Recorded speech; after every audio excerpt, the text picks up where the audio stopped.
What's going on, everybody? It's Friday night. Gonna do some talking about gland lore. So, if you have never used gland lore before, or if you don't do much with mock scrapes, or if you're just curious about how you can take advantage of communicating with whitetails all the time, this is where you want to be, because we're gonna dive into the different glands a whitetail deer has, how they're used, and then again how you can introduce deer onto your property without there actually being a deer. So my name is Brian Keitlinger from Left in the Field Outdoors, and a few years back I published a book, Nonverbal Whitetail Deer Communication, Power of Gland Lore. And this book, when did I put it out? Let's see.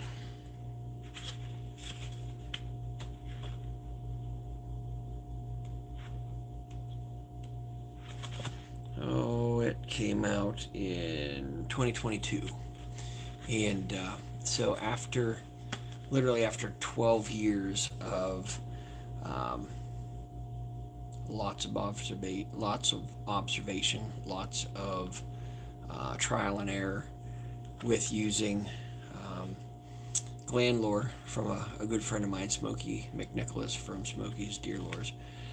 I finally sat down and wrote a book going over and trying to answer some questions for some people about gland lore. And this was still back when a lot of people didn't really do a whole lot of stuff, with the exception of maybe people use some tarsal gland lore to put in scrapes as an attractant. But there's so much more out there today that you can use that is great stuff that will help you learn to communicate with whitetails through their glands that they have. So the first thing we got to go over is to see if anyone's familiar with any of the multiple glands a whitetail deer has on them. So if you know anything about gland lore, anything about that, you can chime in and give an answer or say something, whatever you think about that. But there are multiple glands that a deer uses all the time, and it's not just during the rut, it's not just during the build up to the rut, it's every single day, 365 days a year. And in fact, every time they walk, they're using one of their glands. And so we can get into that. And hey, Sandy, my beautiful family, how you doing? Hi, do not give up. What's up, Chris Reeves? So if you know anything about gland lore, anything about mock scrapes, we're going to jump into it. So in this book I wrote a few years back in 2022, this is the second edition actually, because we added some things to it. One of the first things that I go over in this book is what are the different glands and where are they at. And so one of the neat pictures inside there is, here they are. Here are all the glands that a deer has. You can see number 1 is the interdigital. Number 2 is the tarsal. Number 2 is the metatarsal. 3 is the tarsal. 4 is the nasal gland. Okay. 5 is your forehead gland. 6 is your preorbital. And 7 is your salivary gland. They also have the preputial gland, obviously. Okay, it's used for mating. And nice. Got a big buck. I love it. Congratulate your friend. So these are the main glands a deer uses to communicate. And so if you can understand how they use these, you can actually throw some of this stuff into your repertoire, because there are some very good reputable companies out there that actually do make gland lore. Here's a company I work with called Buckstick. This is a bottle of interdigital gland. And then let's see what else we have here. Sometimes I lay on the kitchen floor and pretend I'm a crumb. Oh, at least you're not pretending you're a dust bunny. That's pretty good. This is preorbital gland lore. And then there's one last one that they have that is forehead gland. And I gotta find it. There you go. And there's forehead gland lore. So there's also, what's up, Skull Man? Thanks for joining us. There's also metatarsal gland lore you can find. Obviously, there's tarsal gland lore you can find. And then, if you're in an area that has CWD and issues and stuff with that, where they're saying, urine, this, urine, that, none of these are urine-based products. In fact, all of these are made from natural glands from a deer. My buddy, who is the maker of this, has to rely on some places to ensure that he gets enough glands to make gland lore for the year. So again, one of the first ones I talk about in this book, okay, that we have, and that would be the interdigital gland. There's actually a gland. There's a gland between the hoof. There's a little pocket between the hoof. And so you can see a picture of it. If you take a deer hoof and spread it apart, you can see that the gland is right in there between the hoof. So this is the upper part of the hoof. There's the hoof. This is right, I guess you could call the knuckle. And right in there, there's a gland. And so every time a deer walks, it's going to leave its individual unique scent that it has. And it's going to leave that on the ground where it goes. If you've ever wondered, like how fawns find their mothers when the mother just goes away, the fawn knows what their mother's interdigital gland smells like, and those fawns can use their nose like a tracking dog and go and find their mother. As you go up the leg, so you have the interdigital gland that's between the hoof and the knuckle. As you go up on the outside of the back leg is the next gland, and this is called the metatarsal gland. You can see it's a tuft of hair on the outside of the back leg. Okay, inside of there's a gland. This one actually, when you get down to it, the best way to describe it is it almost smells like a rancid milk or rancid cheese smell. And this is a great, how many miles can a deer smell scent? I guess it would depend on the thermals and how fast the wind is going and everything else. This stuff has such a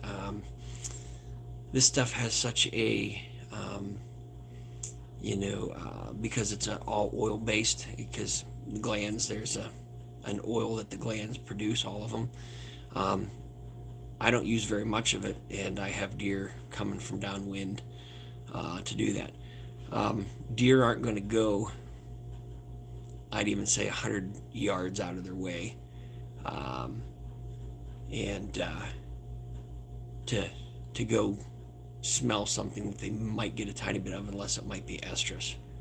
Deer hunting is lame, ban horn hunting. Yeah, I'm a meat hunter. So you have the metatarsal that's on the outside of the leg. That is a great scent to use early on in the season. If you can get into a bedding area of a mature buck, you can use this scent, and it'll fire them up a lot. The gland that most everyone's familiar with on the leg is the tarsal gland inside of the back leg. Okay, right up here you have the tarsal glands, and The tarsal glands are where they will rub urinate on those glands, and you'll see real black, dark black patches. And part of the reason they get those dark patches is because that gland produces a lipid, an oily substance, a lipid, and when it is combined and activated with the urine, it gives it a unique smell. And bucks will rub urinate any time of the year. What's up, Will? Um, they just predominantly do it more with the build up to the rut in the seeking phase as you get up closer to the rut. So those are the three that are really on the leg. You have the interdigital between the knuckle, you have the metatarsal that's on the outside of the back leg, and then you have the tarsal that's on the inside of the leg. Again, that produces a lipid. I like to take the tarsals off of a buck that I've killed and put them in a Ziploc bag and put them in a freezer and use them down the road for other hunts. Be very, very careful when you're doing this, because the lipids that are created with that urine mix in there, if you happen to get them on your hands and get them in your mouth, you can get extremely sick. So you need to be very careful with that. As we move to the glands on the face, there's a lot of places that deer will put their face, and when they do, on a branch, in a tree, those things, they are depositing scent from different places in there on their face. Some of the glands are there for other things, like the nasal gland. Obviously, inside the nose, the nasal gland has many important features for it. Number one, they're using that gland all the time to smell for danger and to ensure that they are safe. Locate food. They use their nose like a bloodhound as well to figure out which deer have walked where, which deer have hit which scrape. So they're using this nasal gland all the time. You'll see deer, if you watch them a lot, they'll lick their nose quite a bit to keep that earth is flat. There you go. You heard it here first. Get her done tells us the earth is flat. Love it. And so when they're licking their nose and everything, they're just making sure that nasal gland is cleared. On the side of the face, right by their eye, right below their eye, that you can see there's a pocket right below their eye. That's the preorbital gland. It's probably I'd say the second most important gland that they have whenever they're using to communicate, because that particular gland is muscle controlled. It can open and close, and when a deer is working a licking branch, they can put the branch in their eye and deposit, preorbital scent from their preorbital gland. And where people usually make a big mistake when they start to use gland lore, what is your message to the world? Jesus is king. Message to the world. There you go. That's the message to the world. Jesus is king. And he'll be coming back sometime. Maybe soon, maybe later, but he'll be coming back. So when they have, when you use preorbital gland lore, you want to make sure that you are using just a very, very small amount. Imagine taking a Q-tip and putting it in your ear. You build up wax in your ear. They build up a waxy substance in this preorbital gland, and therefore, when you go to use preorbital, you don't want to use a whole lot, because you can overwhelm deer and their senses if you use too much. The next one is, if you had 3 wishes, what would be the first wish? Oh man.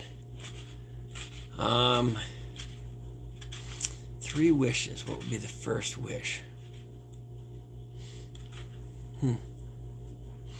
I wish I could have my grandfather back for just one day, just to hang out.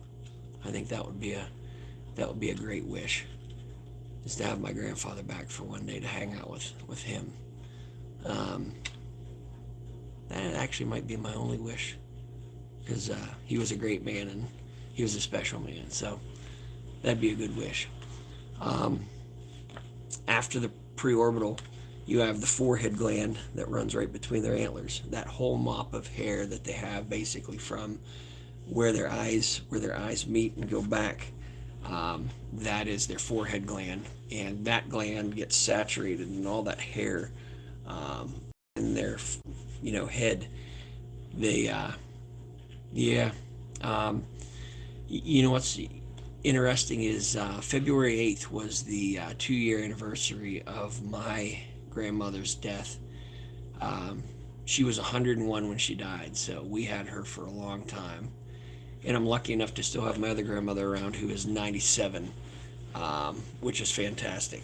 And she's she's a wonderful lady, and we try to go visit her as much as possible because you just can't find sweeter people on the earth than some of these people who are special in our lives. So yeah, my grandmother was 101. My other grandmother's 97. So, but this forehead gland, they will use this forehead gland, and they'll use it throughout the year. But most of the time, um, it really starts to ramp up as they are shedding their velvet. Once they shed their velvet from their antlers, their forehead starts to ramp up and produce more and more and more and more and more forehead gland. And so that's why you'll see them start using their forehead to rub on licking branches, rub on other things, trees, making scrapes, all that stuff. My grandma died because the doctor said she can't eat or drink anything. That's unfortunate. I'm sorry to hear that. That's that's definitely not something I was expecting. So the forehead gland is the fourth gland, kind of on the face that they use. Inside their mouth, we have a salivary gland. Um, so do they, and you'll see them quite often times when they come up and um, bite on a licking branch or work a scrape. They'll put the branch or the rope or whatever in their mouth. That's because they have a salivary gland in there, and they can use that salivary gland to deposit their own salivary scent. So those are a bunch so far. Again, on the legs you have the interdigital, you have the metatarsal, you have the tarsal.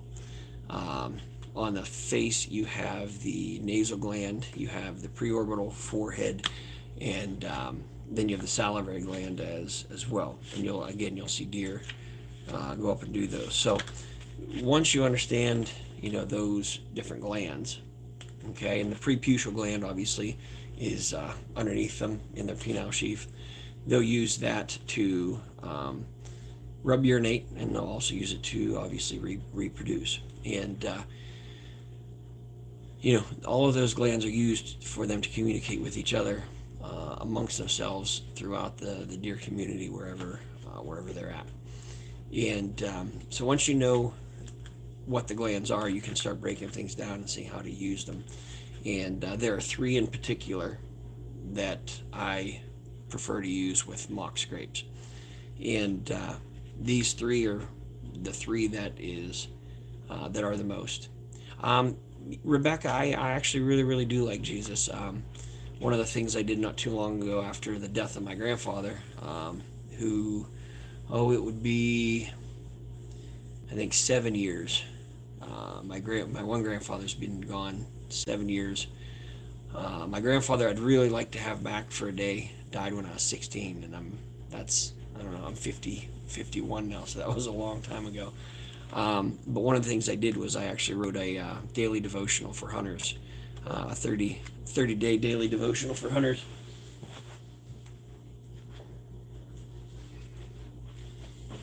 Here's my devotional that I wrote, 20 feet closer to God. And it's just a bunch of different stories, a bunch of different things on biblical verses, Bible verses, how you can become saved, things and stuff like that.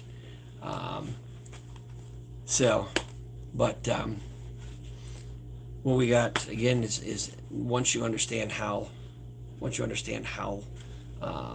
many glands a deer has and how they use them, you can then start formulating your plan to do stuff with mock scrapes. And so again, the three most used ones that I get people asking about all the time are the interdigital, the forehead, and the preorbital. And those ones are what I use all the time in mock scrapes. And I'll also use some metatarsal and even some tarsal gland as we get further into the rut. But the pre-orbital you can use year-round. The interdigital you can use year-round, and again, it's good to spray on your boots when you're walking in. And the forehead you can use year-round, but I find it picks up and they use it more between late August and February. But when you're looking for a gland lure, you want to find a gland lure that is made naturally by using gland, not a big place that produces it in mass, because you're not going to get the best quality stuff out of that, and some of them might even have other things in there but gland lure. So you want to check those things out. You can use gland lure to do that. Some people urinate in their own scrapes, and that's good. I see that all the time. Do that myself. But basically what you're doing is, when you use preorbital, forehead, and interdigital, you are introducing a new buck to your property. And that new buck is just going to randomly show up to a scrape and start communicating with the other deer in your, on your property or in that herd. And this gets them very inquisitive on, okay, what's going on? Where did this deer come from? Who is this deer? And why don't we know who he is? And so that's one of the things that you can do to really jumpstart your mock scrapes and get deer to come visiting your scrapes. And you can monitor those. You can monitor those year round and get some great video and get some great footage. You can watch velvet grow and start to grow. If you do like I do and run cameras all year round, you can start to see now when deer are dropping their antlers, and then you can go out and start searching for sheds. But there's a lot of stuff to be learned when it comes to talking about mock scrapes, licking branches, ropes, vines, all of those things. And if you are new to all that, I would highly recommend my book, Nonverbal Whitetail Deer Communication, The Power of Gland Lore. You can get it in a regular paperback form on my website. I also link them in here, or you can actually get them online at my website, and I have an ebook. The ebook is 100% in color. The paperback books are in black and white, but I left some pages in the back of the book blank, so you can take notes and things if you want about stuff you're reading, about stuff you're learning and picking up. But hunting over scrapes is a great way to target a buck, particular type of buck, early in the season, and then during your pre-rut. Once you hit that rutting activity, you never know where that deer is going to be, and they might have completely even left your property, and then therefore you're kind of stuck wondering, where did he go, what happened, where did he go? So if you have any questions about mock scrapes, or how to make mock scrapes, or what are the glands that a deer has, how do they use them, stuff like that, just chime in the comments, and I will answer any question that you have. And if I don't know an answer to the question that you have, then I'll do my best to find an answer for you, or reach out to other people that like to do the same thing that I do. So again, if you enjoy archery hunting, if you enjoy, and I have friends who are non-hunters who enjoy watching deer, who run trail cameras and stuff like that, and I've often said, hey, you got to use some of this gland lore and stuff, and have deer coming in and hitting your scrapes, or coming in to communicate to see what's going on.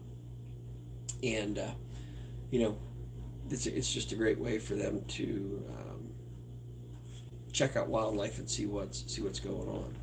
So I live in Northwest Pennsylvania. If you want to put in the comments where you're from, that would be great.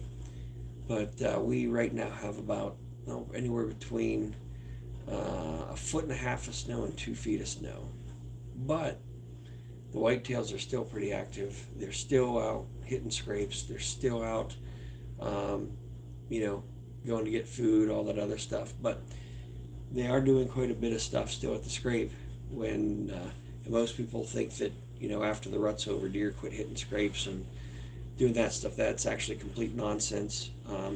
In fact, I find that deer start to communicate and pick up scrape activity more during February, March time, because the deer are trying to figure out who made it through the season, who didn't make it through the season, who's still around, who's not around, and that's when you'll have different satellite bucks and things like that move into areas of your property. If you killed a mature buck on your property on one year, and a few months after that you see another mature buck move in, well, the reason being is because the one mature buck is gone, and all of the deer know this because they don't smell that particular deer around anymore, because they know who he is by his interdigital, his forehead, and his preorbital, and they can tell where he's been and where he hasn't been in quite some time.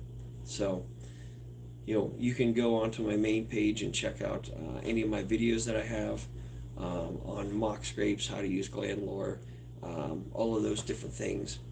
And you can go to my website, www.litfoutdoors.com. I got blogs on there. I got other things that I cover in different areas. And, you can go on and check out the ebook and get those. Those are directly sent to you. And you have those available to keep on your device and read as many times as you want. You want a paperback copy of the book, you can go on there. I'll sign it for you, or for whoever you want it for, mail it out to you, and make sure we get it to you in 2 or 3 days so that you have it, so you can start reading it. But we'll do some more stuff once it starts getting nice out. I'll start doing some stuff outside and showing how I prepare a scrape and what's going on, and how I set up my cameras to get the best videos possible. Do I run cameras with flashes? No. All of my cameras I run are infrared essentially, and I don't have any problems with deer spooking in front of a camera because they're making noise, or they're making they're making a light or anything like that. So we can talk about cameras, camera placement, those things. And now's the best time to really start getting out and starting to do some scouting now that the season is over. Don't wait till August to get out and start doing your scouting. You can start doing it now. Plenty of bucks still have their antlers on. Plenty of bucks are still hitting scrapes. If there's a good food source around, that's where I would check. That's where I would go, and walk the different field edges and check things out to see if there aren't any sheds laying anywhere. But you will find places where deer are. Have I read the Epstein files? Nope. Haven't even thought anything about that. Goodness gracious, that's kind of funny. I don't know. Have you read the Epstein files? Be interested to hear about that, because I really haven't thought anything about it or heard much about it, because it seemed like they were like, no, we're not putting them out. Yes, we're putting them out. No, we're not putting them out. I don't know. It was like a tennis match, and I don't know, with all the AI and all this other stuff going on today, I don't know what half the time if stuff is real or if it's not.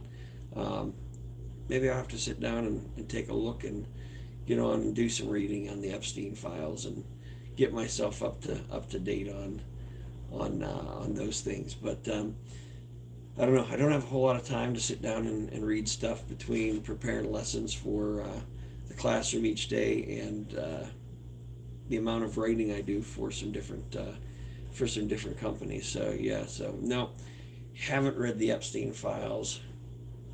I guess I guess I'm out of the loop. Um, guess I'm out of the loop on that one. But again, like I said, you can check out any of the stuff I've written on my website. Here's my 30-day devotional. Here's my book on gland lore. And again, once it gets nicer, we'll go outside and we'll do some lives outside and show you some things outside. But again, if you have any other questions, like I said, those are great. I've had some great questions tonight by people. The questions always bring a smile to my face, because you never know what people are going to ask or what they want to know about different things. So yeah, that was a unique question. What's up, man? How we doing? Oak Ridge Taxidermist. Hey, I was hoping you'd get on here tonight. You missed it. I went over all of the glands and a little bit about each one, where they're located and stuff.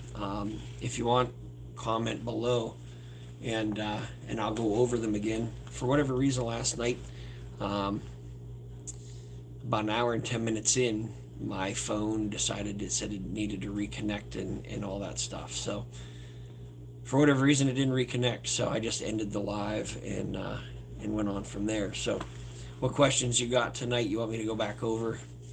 Want me to go back over all of the glands and explain each one? It's a little bit more interesting to me than than the Epstein files that someone asked about, which was quite comical. But I mean, I'm here for you to answer more questions and to walk through stuff if you want, and give you an overview about the glands on a whitetail, and again, kind of how they're used and how the deer use them, and how you can incorporate them into your own hunting success. Whether you're using them on a drag or whether you're using them, in a mock scrape, and any of those things. I tried ordering your gland lore, but you're out. Can you get a box of the books and all the supplies I need? And it will. I actually, if you give me until Monday, I'll have more. I just picked up all my gland lore today, and I'm going to reset my website probably tomorrow or even later tonight, and I will have that up, and I will have it for sale. That's where I went to West Virginia today to see my daughter, and my buddy that makes a gland lore for me is from West Virginia.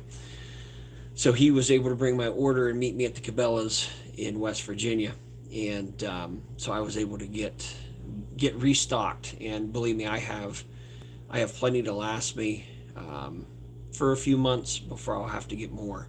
And but yeah, I'll reset my website so that it'll say you can order and everything. And when you do order, and that it'll give me an email address, or it'll ask for an email address.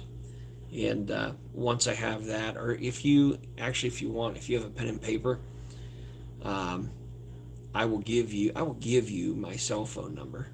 And if you have questions, you can go on that. I've also put my cell phone number on my website. My cell phone is on my website.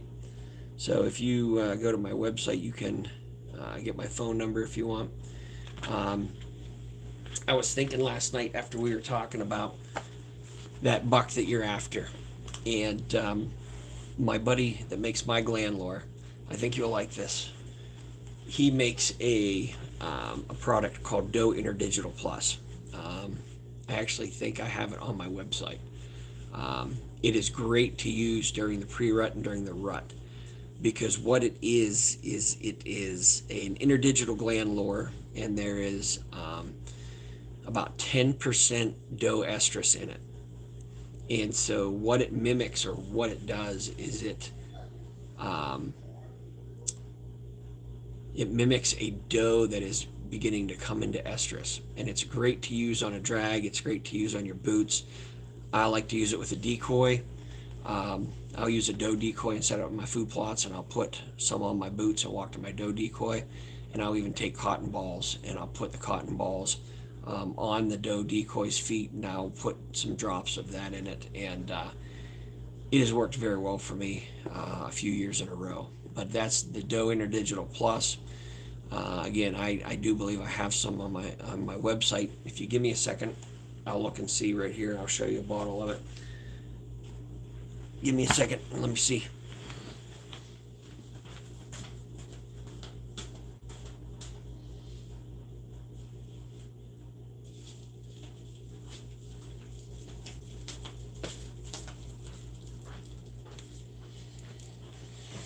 All right, so this is the Doe Interdigital Plus. You can see this is a 1.25 ounce bottle. It'll come in a little package like this. You'll get a little dropper, and this stuff is amazing to use, as I said, on your boots. It's great to drop in a few drops in a mock scrape as well. But I like to use it with a decoy. Once you start seeing bucks starting to cruise and starting to check other does out. But on my website, I think this is $15. And again, all of these have an unlimited shelf life. Do not put it in a refrigerator. Just keep it in a place where it'll stay, cool and out of the sunlight. Like I usually put mine in my gun safe in the basement because no light gets in there and it stays cool in my basement. It stays about usually about 58, 60 degrees down here in my basement. So that is a great product to have, and that might be one of those things you can use on your boots to get that big boy's attention, to get him to walk by, your way. And I think I actually talk about that in my book. Towards the back, yep, new product from Smokey, Doe Interdigital Plus, and I was one of the first people to test it out for him. And the very first year that I kill over, we're not allowed to hunt deer over corn in Pennsylvania. We're not allowed to, in fact, never killed over corn or bait pile or anything like that, because it's illegal in our state. Some states allow people to do it. Other states don't. So we don't have that. We don't have that available to us. So it's against the law. You would be you would be fined, and possibility of a stiff fine. You would definitely lose any animal that you killed over that bait. It would be confiscated, and you'd probably have your license suspended for a few years. So I like jelly. Yeah, there's no hunting over bait over corn in Pennsylvania. There are a few. I think there's 2 counties out of the 67 counties in Pennsylvania. The one county's Allegheny County around Pittsburgh, and the other one's over around Philadelphia. I think those are the only 2 counties in which during certain times they will allow you to hunt over corn. I don't live anywhere near any of those 2, so I don't ever have to worry about it, or don't have to think about it. I don't even supplemental feed deer.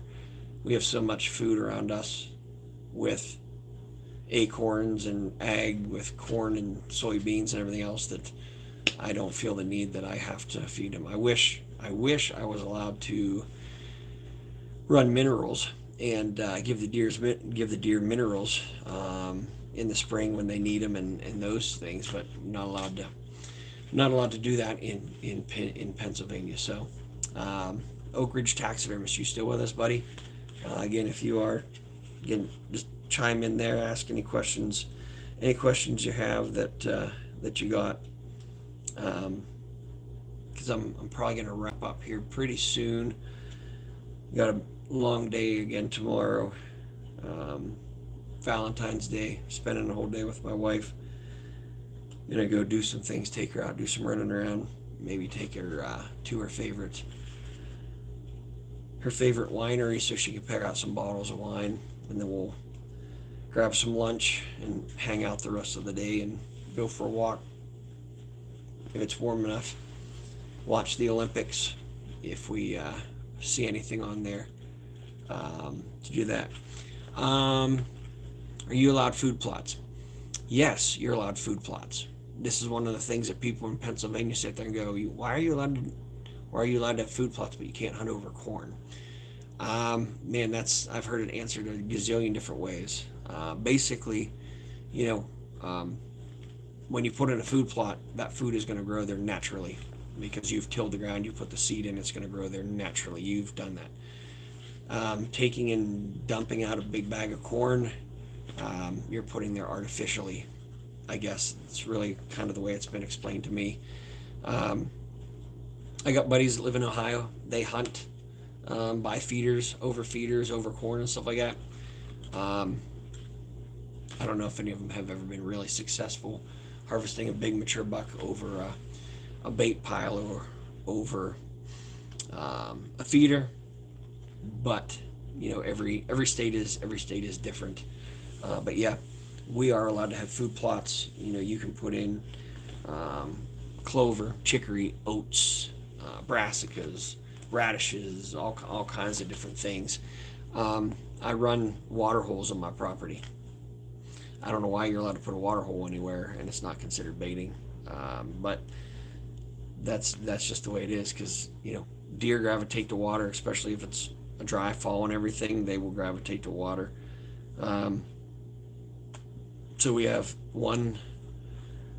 two water holes on our property. One is a 110-gallon tank of water that's into the ground, and the other one's 50 that's in the ground. And when I say in the ground, it's dug into the ground and the lip is exposed, so the water will stay in, and it doesn't bother the deer at all to go up there constantly using them and drinking water out of them. So I like Jelly. Those are some great questions. What state are you in? What state do you hunt? I'd be interested to see how your state regs are a little bit different than our state regs. So, it's just unique to get on and talk on here to people who hunt different states and use different regulations. Yeah, you're in Ohio? Okay. What area of Ohio? I usually go down to, I got a property in Ashtabula County, Ohio, that I hunt. And then I got a buddy that lives down in Licking County, and I'll go down and hunt at his place in Licking, Knox, and Coshocton County. So I am familiar with Ohio, and I will say this: the license increase that they've put out there, I think, is going to stop a lot of different people from going to Ohio. When the license now is going to be over $400, I think that's going to deter a lot of people from going to Ohio, to hunt, whether it be rifle or archery. Central Ohio, Delaware County, cool. Did you guys have any problems with CWD this year in Delaware County? My buddy in Licking County didn't really have an issue or problem with CWD much, but I know the southeast part of the state, it was like just bad. Pike County down there, Athens County, those areas were hit pretty bad. So, what did you guys see? Hey, happy Friday. What's up with you? Glad for you to join us. Daniel, Barry Sport Highlights. Thanks for joining us. It's just the usual Friday night here, especially during winter. We've got 2 feet of snow outside, not a whole lot you can do outside. So just sitting here talking about deer hunting, talking about mock scrapes, gland lore, food plots, different laws and regulations from different states and everything. So feel free to chime in or join in. I like Jelly. You primarily bow hunt, or do you primarily gun hunt in Delaware County? So here in PA, I primarily bow hunt. Even during our gun season, there's a good there's a good chunk that I will even take my bow out during our gun season, especially on my property, because it's just a small piece of property, but the deer get pushed around from everywhere else, and when they get onto my property, they really slow down and begin to um, calm down a bit. They're pretty comfortable there. We try to avoid giving them a whole lot of pressure throughout the year so that they feel comfortable there. I got some really good bedding cover just on the outside, on the outskirts of my property. There's a big swamp there, and they like to go over and bed down in the thick stuff in the swamp. So it's a nice little piece of property. Definitely a nice little piece of property for sure. So the other farm I hunt is about 60 acres, and I'd say 3/4 of that is open field or ag field that they have been farming, and the other fourth is woods. So you can set up some good stands in some different pinch points and things and stuff like that on that property. So yeah, we got it pretty good. I bow hunt when I do deer, but I prefer to run coon. Sweet. That's one thing I've never done, but I will allow. We have a group of guys who like to run coyotes and also do raccoons, and they'll come and ask me for permission to take their dogs on my property, and I give them my blessing and thank them for getting rid of as many coyotes and as many raccoons as I can, because they raid turkey nests and are just a pain in the butt. That is really, really, really cool. I like that. What's your best coon hound's name? See what kind of name you have for your best coon hound. I got 2 Labradors upstairs. They enjoy going out pheasant hunting, but I don't know. My silver lab, she'll hunt anything. She'll hunt rabbits. She's got a pretty good nose, and she works a trail pretty well. But like I said, coonhounds are a different different game. But yeah, again, I want to get rid of as many raccoons as possible. So let those guys get on there. And in fact, once the snow starts to melt and stuff, I'll get out. I usually go up and I'll set dog-proof traps on my property, and I'll put a trail camera by each one so I know what's going on, whether I got something in the trap or not. The one year I think I got 18 in a span of about 3 weeks. So it was a pretty successful time trapping coons. But I do need to get my traps cleaned up and get them ready for this spring, so I can get a few more coons off my property, because they can become a pain in the butt for sure. That's always an issue. So, but if you got any other question or anything, I'm good. If not, I think I'm gonna log out here for the evening, go finish up a few things before a long day tomorrow, hanging out and chilling out with the wife on Valentine's Day.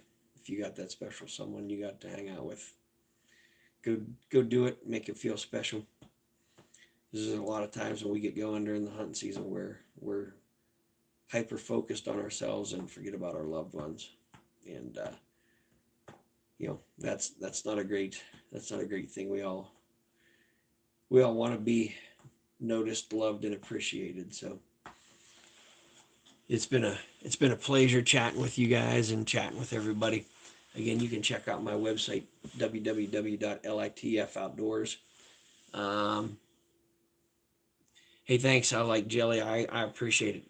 Hop on anytime and ask questions. In fact, I'd love to hear more about your coon dogs and your running coons and everything like that. I'm always interested in learning about new stuff that I don't do, or things that I'm interested in And like I said, I like to talk to the guys around us who run coon dogs and hear the success and what they're doing, how things are going, and I like seeing their. I love dogs, so I like seeing their dogs and everything. So, you guys enjoy your day as well.